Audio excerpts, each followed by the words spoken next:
India, China और USA, ये तीन बड़ी इकोनॉमी जो है 2030 तक बनने जा रही हैं। ये विजन है, इसको एडमायर करना चाहिए और इसको देख के चलना चाहिए और ये इसी विजन के साथ आगे चलते। अच्छा, उसकी ज़्यादा है, कैसे हम क्या क्या करेंगे, बट हमारे पाकिस्तान में ये वाला कॉन्सेप्ट ही नहीं है। ये तो मानना ही नहीं है ना कि किसी की 1947 अलहदा हुए, हम मांग रहे हैं कर्जा, इंडिया देता है कर्जा।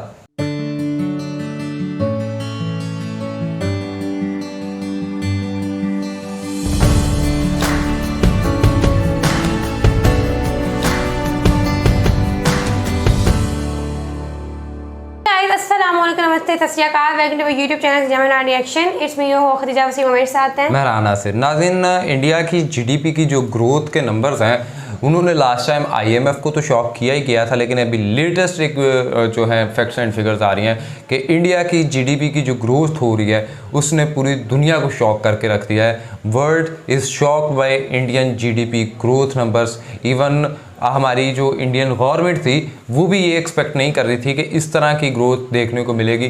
तो एक वीडियो है, वीडियो की तरफ चलते हैं, उसको देखते हैं और वीडियो का लिंक आपको डिस्क्रिप्शन में तो मिल जाएगा, लेकिन साथ साथ अगर आपने हमारा चैनल सब्सक्राइब नहीं किया, वह सब्सक्राइब मेरे चैनल और बेल आइकन लाजमी प्रेस कीजिएगा। चलते हैं जी, देखते हैं।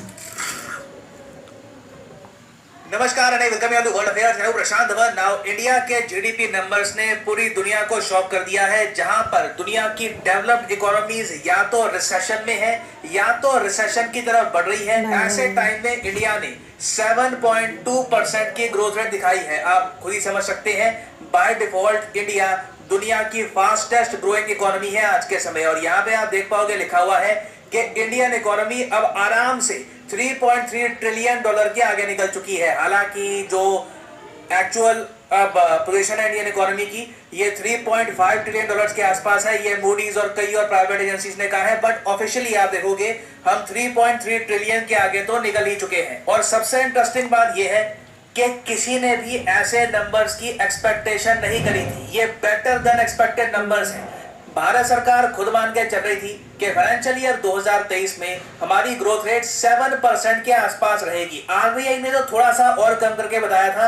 आरबीआई ने कुछ महीने पहले कहा था कि ग्रोथ रेट हमारी मोस्ट प्रोबेबली 6.8% के आसपास रहेगी। हालांकि बाद में आरबीआई के गवर्नर ने एक स्टेटमेंट दी और ये कहा कि इंडिया की इकोनॉमी हो सकता है कि 7% के आगे निकल जाए, बट लोग मान रहे थे मैक्सिमम 7%, 7.1%, 7.2% ओवरऑल ग्रोथ अप्रैल 2022 से लेकर मार्च 2023 तक। ये जो आप देख पाओगे ये तीन महीने की ग्रोथ रेट है। पहले क्वार्टर में 13% के आसपास ग्रो किए, फिर 6.3%, फिर 4.4%, फिर 6.1% और ओवरऑल हम फाइनेंशियल ईयर 2023 में हमने ग्रोथ रजिस्टर करी है 7.2% की। और सिंस नंबर्स इतने सरप्राइजिंग है, हमारे देश के पीएम ने भी इस पर ट्वीट करी है। उन्होंने ये कहा है कि जो जीडीपी नंबर सामने आए हैं 2022 से लेकर 2023 साल के, इससे ये दिखता है कि चाहे ग्लोबल चैलेंजेस बने हो, देखो बहुत ही बड़ी बात है कि यूक्रेन में वॉर चल रही है, कंप्लीट इंस्टेबिलिटी है दुनिया में इकोनॉमिक कंडीशंस को लेकर।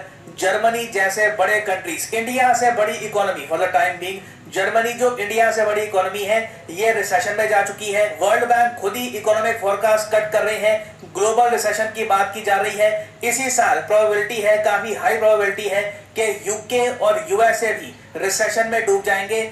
ऐसे टाइम में, ऐसे ग्लोबल चैलेंजेस में 7.2 रजिस्टर करना बहुत ही इंप्रेसिव है, क्योंकि दुनिया मान के चल रही थी 6.8 के आसपास। अमेरिकन इंस्टीट्यूशंस तो मान के चल रहे थे कि हाँ इंडिया इतना ही ग्रो करेगा, तो उनकी एक्सपेक्टेशंस को मीट करके फिर थोड़ा सा आगे और पुश करना, दिस इज इंप्रेसिव। और एक थोड़ा सा मैं आपको कंपैरिजन के लिए बता दूं, यूएस चाइना से अगर हम कंपेयर करें, हालांकि मैं ये कहूंगा, देखो यूजुअली जब मैं वीडियो बनाता हूं तो 200-300 में से 1-2 कमेंट्स होती हैं, वो कहते हैं कि जी पाकिस्तान का बताओ। यहाँ देखिए, पाकिस्तान को अब डिस्कस करना पॉइंटलेस है, वो गाड़ी बहुत आगे निकल चुकी है, तो इसलिए मैं मेंशन भी नहीं करता। ठीक है, लास्ट वीडियो में भी मेंशन किया था, इस वीडियो में भी मेंशन नहीं करूंगा। It is absolutely pointless. USA को अगर हम देखें तो पिछले साल यूएसए की ग्रोथ रेट रही थी 2.1% के आसपास की, और अभी ना इनकी जो क्वार्टरली ग्रोथ रेट है 1% के आसपास झूल रही है। थोड़ा सा भी कहीं से इनको धक्का लग गया तो सीधा ये नेगेटिव ग्रोथ रेट रजिस्टर करना स्टार्ट कर देंगे। और ऐसा मत सोचना कि यूएस देखो बड़ी इकोनॉमी है तो इनके लिए ग्रो करना मुश्किल होता होगा, नहीं। यूएसए की इकोनॉमी में फंडामेंटल प्रॉब्लम्स है। ये इतना तेजी से ग्रो नहीं कर रहे बहुत लंबे समय से। चाइना भी बड़ी इकोनॉमी है, चाइना पिछले साल 3% ग्रो किया है और इस साल आप देखोगे ये लोग कह रहे हैं कि 5% की ग्रोथ रेट ये अचीव करेंगे, ये इनका टारगेट है। मान लो 4.5 भी कर लेते हैं तो ये बहुत ही बड़ी जंप होगी और चाइना इसी तरीके से हर साल यूएसए की जीडीपी को बीट करके इवेंचुअली 2030 तक नॉमिनल जीडीपी के मामले में यूएसए को ओवरटेक कर लेगा। और इसी टाइम फ्रेम में आप ये भी देखोगे, एक्चुअली इससे काफी पहले 2027 के आसपास आप ये भी देखोगे कि इंडिया विश्व की तीसरी सबसे बड़ी अर्थव्यवस्था बन चुका होगा। मगर अभी के लिए ना, इस साल के लिए इंडिया के सामने एक सिंगल टारगेट है, जर्मनी, और मौका बहुत अच्छा है। जर्मनी इस वक्त आर्थिक मंदी में है, रिसेशन में है। इनकी जो जीडीपी है ये नेगेटिव में जाएगी, मतलब के नीचे गिरेगी। ये जो 4.3 ट्रिलियन के आसपास लिखा है ये कम होगा। अब यहाँ पे आप एक क्वेश्चन पूछ सकते हैं कि ये क्यों लिखा है कि आईएमएफ के हिसाब से इंडिया की जो जीडीपी है 3.7 ट्रिलियन हो गई। वो आर्टिकल में तो 3.3 ट्रिलियन कह रहे थे,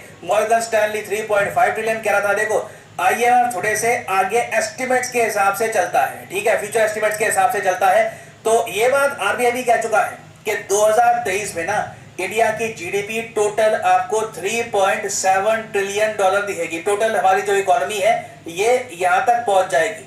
और सामने हमारे एक ही टारगेट है, जर्मनी को डिथ्रोन करना है। यहां तो इस साल या अगले साल के पहले या सेकेंड क्वार्टर में India can certainly do that. और इसी के साथ क्या होगा कि टॉप 4 इकोनॉमीज में ना एक भी यूरोपियन इकोनॉमी नहीं होगी। आई मीन कई दशकों में पहली बार हम देखेंगे कि एक यूरोपियन इकोनॉमी टॉप 4 में नहीं होगी। जापान को बीट करने में हो सकता है कि 1-2 साल और लग जाए, क्योंकि यहाँ पर अभी रिसेशन हुई नहीं है, अभी भी इनकी इकोनॉमी थोड़ी सी रेजिलिएंट है। बट इंडिया में आप देखोगे बहुत से एक्सपर्ट्स ओपनली कह रहे हैं कि इंडिया के पास बहुत ही अच्छा मौका है इसी साल जर्मनी को ओवरटेक करने का। हालांकि मुझे यहाँ पर यह भी बोलना पड़ेगा कि इंडिया चाहे जर्मनी को ओवरटेक कर भी लेना, तब भी चाइना से आप अगर देखो डिफरेंस बहुत ही ज्यादा बड़ा है।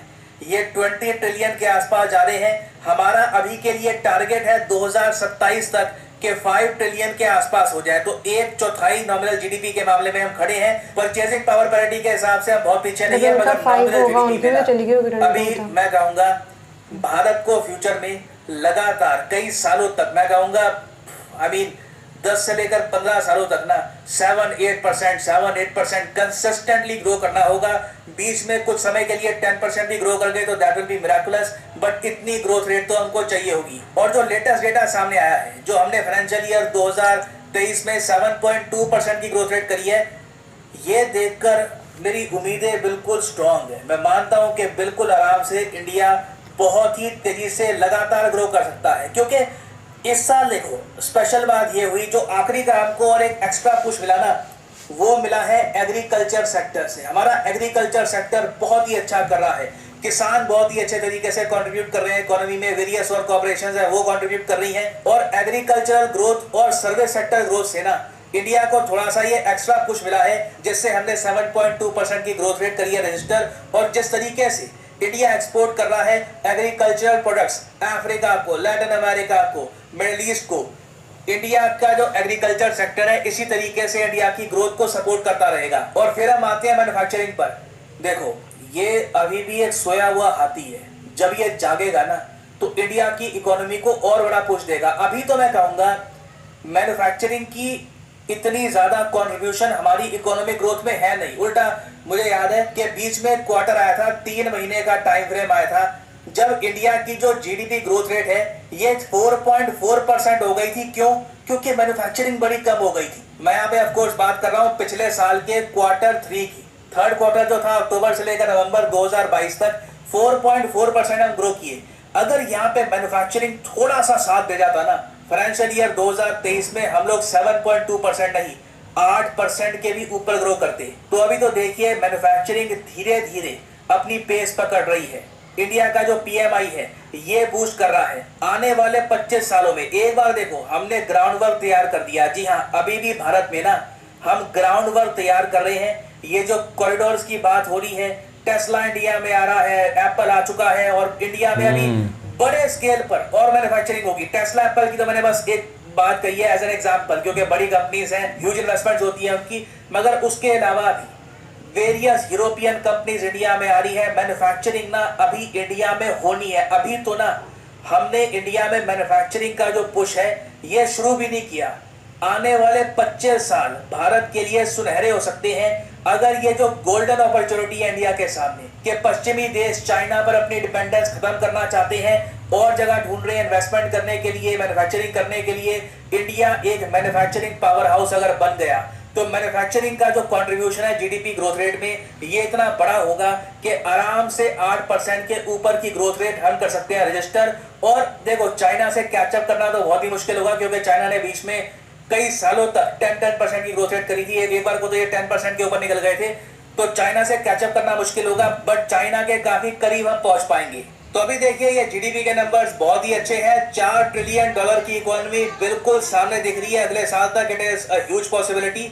बस हमें कंसिस्टेंसी मेंटेन करके रखनी है और बिल्कुल जो ग्लोबल रिसेशन आएगा इसका नेगेटिव इम्पैक्ट हमारे देश पर लिमिटेड हो, इसका भी प्रयास करना होगा क्योंकि जब ये बड़े देश मंदी पे जाएंगे तो कहीं ना कहीं इंडिया पर भी नेगेटिव इम्पैक्ट आएगा। वो नेगेटिव इम्पैक्ट कितना होगा that remains to be seen. और फाइनली आपसे मैं एक सवाल पूछूंगा इस टॉपिक पे। रिसेंटली बहुत से आर्टिकल्स पब्लिश हुए हैं।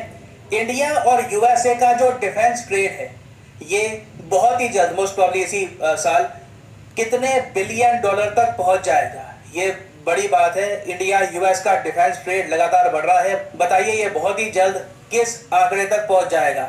10 बिलियन, 25 बिलियन, 8 बिलियन या 19 बिलियन? कमेंट सेक्शन में करिए उत्तर। सही आंसर मैं नहीं दूंगा, बट जो लोग सही आंसर देंगे उनकी कमेंट को मैं हार्ट दे दूंगा ताकि बाकी लोग समझ पाए कि सही आंसर क्या है। और फाइनली क्या कहती हैं दीजा, इंडिया तो जो है लगातार आगे बढ़ता जा रहा है और जिस तरह यूएस की जो इकॉनमी है उसमें भी गिराव आता हुआ दिखाई दे रहा है, रिसेशन। और फिर जो है आपके पास रशिया भी है, चाइना भी है, जर्मनी भी है। तो इन सब की जो इकॉनमी है ये कहीं नीचे जाती हुई दिखाई दे रही है। और अगर किसी में कोई आ भी रहा है तो वो उतना ज़्यादा नहीं ऊपर आ रहा जितना कि इंडिया की ग्रोथ आ रही है 7.2%। और इंडिया तो आने वाले वक्त में पूरा प्रॉपरली जो है वो 3.3 ट्रिलियन से 3.7 ट्रिलियन पे चले गया है। और साथ ही साथ यूके जैसी, जिसे लंदन और यूके मतलब यूके यूनाइटेड किंगडम बहुत ज़्यादा उसकी मतलब इकॉनमी बहुत स्ट्रॉन्ग थी, लेकिन इंडिया उसे भी पीछे छोड़ चुका है। और अब उसके पास सिर्फ अगला जो टारगेट है वो जर्मनी है और जर्मनी के बाद जापान है। अगर जापान जर्मनी जो है वो भी उसके हो हाँ उसमें भी ये हो रही है तो वो जर्मनी भी जो है वो गया और फिर जो है जापान और जापान के बाद चाइना। तो मतलब इंडिया, चाइना और यूएसए ये 3 बड़ी इकोनॉमी जो है 2030 तक बनने जा रही हैं। लेकिन इंडिया को काफ़ी टाइम लगेगा। चाइना मुझे आप देखो मेहरान कि अभी वो 3.7 ट्रिलियन पे हैं और वो तकरीबन 20 ट्रिलियन के हैं। हाँ, और भी वो देखो उनके साथ चल रहे हैं कि हमने उनको बीट करना है। आप देखो और दूसरा देखो 6.8% जो था वो था जो उनकी अपनी प्रेडिक्शन थी कि इतना हम ग्रो करेंगे, बट 7.2% जो है वो उन्होंने किया। और पिछले जब उन्होंने जनवरी से लेके मार्च 2023 तक था वो 6.1% किया था।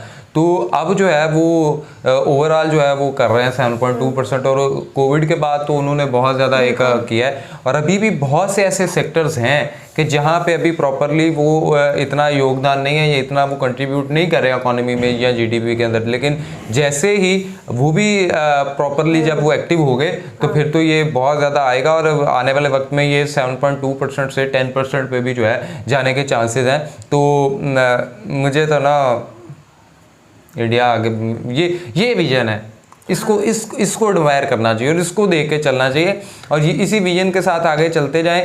मतलब ये विजन होगा तो होगा। और पाकिस्तान तो जिन्होंने प्रेडिक्ट किया था कि हम 2 या 3% जाएंगे, बट वो 2-3% भी नहीं, पॉइंट समथिंग या 1 पॉइंट समथिंग पे पहुंचे हैं, वो भी नहीं कर पाए प्रॉपरली पूरा। सो ये तो पाकिस्तान की सिचुएशन। और दूसरी जानब 7.2% अपनी इकोनॉमी के लिहाज से उनकी इतने % ग्रोथ हो रही है। पाकिस्तान की जीडीपी तो वैसे ही कहाँ पे है और वो उसके भी 2-3% प्रेडिक्ट कर रहे थे और वो नहीं माइलस्टोन अचीव कर पाए हैं। तो पाकिस्तान तो बिल्कुल जिस तरह उन्होंने कहा कि गाड़ी रेस से वैसे ही बाहर हो चुके हैं, उसका तो जिक्र करें ना करें वो मैटर ही नहीं करता। हालांकि हम कहते हैं जी कि 1947 ये वो कहते हैं मैटर ही नहीं करता। हम और बात कर रहे हैं। पता है जैसे हमेशा किसी ना किसी का ना कोई आप किसी को एडमायर करते हो किसी चीज़ से, या कोई पर्सनैलिटी होती है जब आप अकेले इंडिविजुअल की बात करते हो, इसी तरह जब आप एक पूरे मुल्क की बात करते हो तो मुल्क भी किसी से एडमायर हो रहा होता है कि यार अच्छा उसको बीट करना है, उसको बीट करना है। बहुत से ऐसे स्टूडेंट्स होते हैं जो टीचर्स को बीट कर जाते हैं, जो टीचर से ज़्यादा अच्छी जगह पर जाके पोस्ट पर होते हैं। इसी तरह देखो कि अच्छा आप मानो क्या अच्छा उसकी ज़्यादा है, कैसे हम क्या क्या करेंगे, बट हमारे पाकिस्तान में ये वाला कॉन्सेप्ट ही नहीं है। ये तो मानना ही नहीं है ना कि किसी की देखो ज़्यादा हो रही है। हम ना कभी भी हमारा मीडिया जो है ना वो चीज़ नहीं दिखाएगा या कुछ उस तरह के लोगों को नहीं करेगा कि जिससे हमें पता हो कि दूसरे ममालिक कहाँ पे कर रहे हैं। हमारे यहाँ जो है वो अगर कोई यूट्यूब या फेसबुक पे या कुछ भी या इंटरनेशनल मीडिया जो भी है यही बता रहा है जी फलाने ने फलाने को पकड़ लिया, फलाने ने ये कर लिया, फलां का फलां में इतना निकला है, उसकी इतनी करप्शन बच गई, उसकी इतनी करप्शन हो गई, ये हो गया वो हो गया, फलाना हो गया, ढमकाना हो गया। तो ये एक और वहाँ पे दूसरे अगर आप देखो ममालिक में तो वो बता रहे होते हैं कि हमें यहाँ से ये कर सकते हैं, हमें यहाँ, तो वो एक हिसाब का एजुकेट कर रहे हैं अपनी नेशन को थ्रू वीडियोज़ और थ्रू मीडिया। हालांकि इंडियन मीडिया पे भी ये चीज़ें चलती है, लेकिन इंडियन का जो दूसरे लोग हैं जो कंटेंट क्रिएटर्स हैं वो इंडिया की जो यूथ है उसको एजुकेट कर रहे हैं और उसको मोटिवेट करने में अपना जो एप्पल आ रहा है, उन्होंने गिनवाए हैं, एप्पल तो आ गया है। तो मुझे लगता है ये एक बहुत मेन रोल है। और अगर आप लेट्स सपोज आप देख लो, मुझे नहीं लगता कि पाकिस्तान में चाइना के अलावा कौन आ रहा है। 1947 अलहदा हुए, हम मांग रहे हैं कर्जा, इंडिया देता है कर्जा, इंडिया लोगों को कर्जे दे रहा है और हम लोगों से कर्जे मांग रहे हैं। सो ये सिलसिला चल रहा है। आपको कैसी वीडियो लगी लाजमी कमेंट बॉक्स के अंदर बताइए। वीडियो को लाइक करें, शेयर करें, चैनल को सब्सक्राइब करें, बेल को प्रेस करें, इंस्टाग्राम आईडी मेंशन में फॉलो करें, सेशन दें। तब तक के लिए अपने मेजबानों को दुआ में रखें।